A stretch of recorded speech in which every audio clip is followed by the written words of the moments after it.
kami. Gano'ng karaming kotse meron kayo? Parang dito sa baba, parang personal use lang namin, nasa 30 plus na yata siya. 40 plus? 40. Mga 40 plus. Ano-ano klase mga sasakyan to? Usually gusto namin yung mga SUVs para kasi apat yung mga anak namin. Isang sakayan lang kami lahat, parang nasa isang sasakyan kami. Oo, nagagamit niyo ba lahat yan? Yun, hindi na nga. Hindi na nga, kasi dami. Yung iba, pinapagamit namin sa mga bata as panghatid sa Yung school. hatid sa school yung mga bata. Or kaya yung iba kasi, yung anak ko, yung dalawang anak ko kaya na mag-drive. So minsan ginagamit nila. Ano-ano klase mga kotse to? Describe mo sa amin. Okay, so mostly American car siya. So ito yung Cadillac, white and black. And then syempre yung Lincoln Navigator. Ito yung una na bili namin. Tapos yung, hindi, yung black pa lang una na bili namin. Tapos yung white, gusto ko may white din siya. Black and white. Oh, Black and wow. white. Black and white. Yes. GMC. GMC Denali. So, black and white version din siya. Pero ito, diesel to. Ito gas.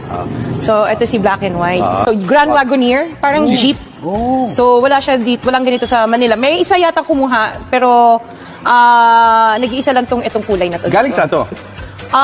Pinaship ko from the US. From the US. It's an American car. Yes, it's an American car. Oh. Nagmamaneho ka rin? Marunong ako mag-drive, left, right. Di ako marunong mag-park.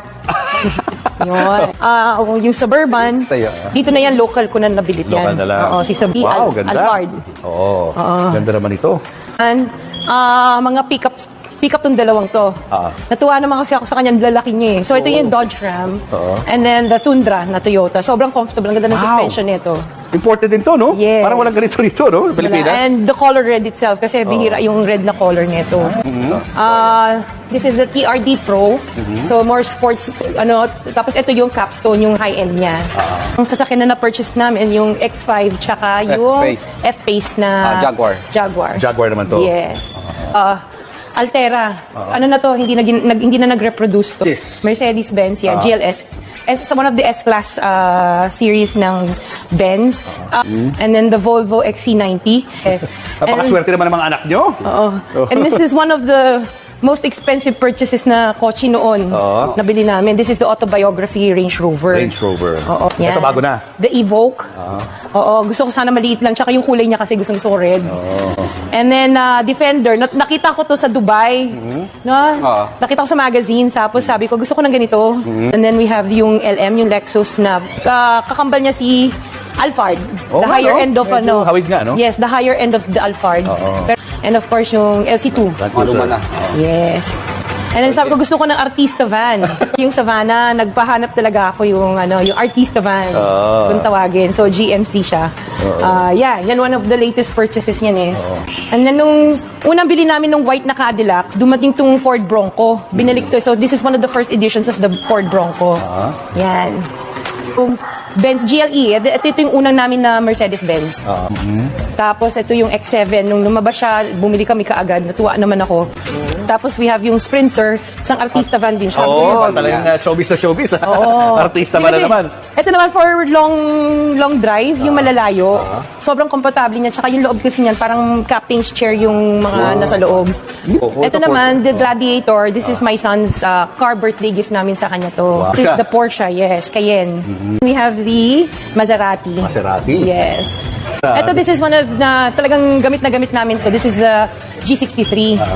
And then yung Benz na Avantgarde. Kasabay ito ng kulay blue na Benz. And then we have the Bentley. Wow. Yes. Look at this. Ito yung Bentley. Ito ang binili ko to kasi kaya nagustuhan ko to. May wine glass din sa loob.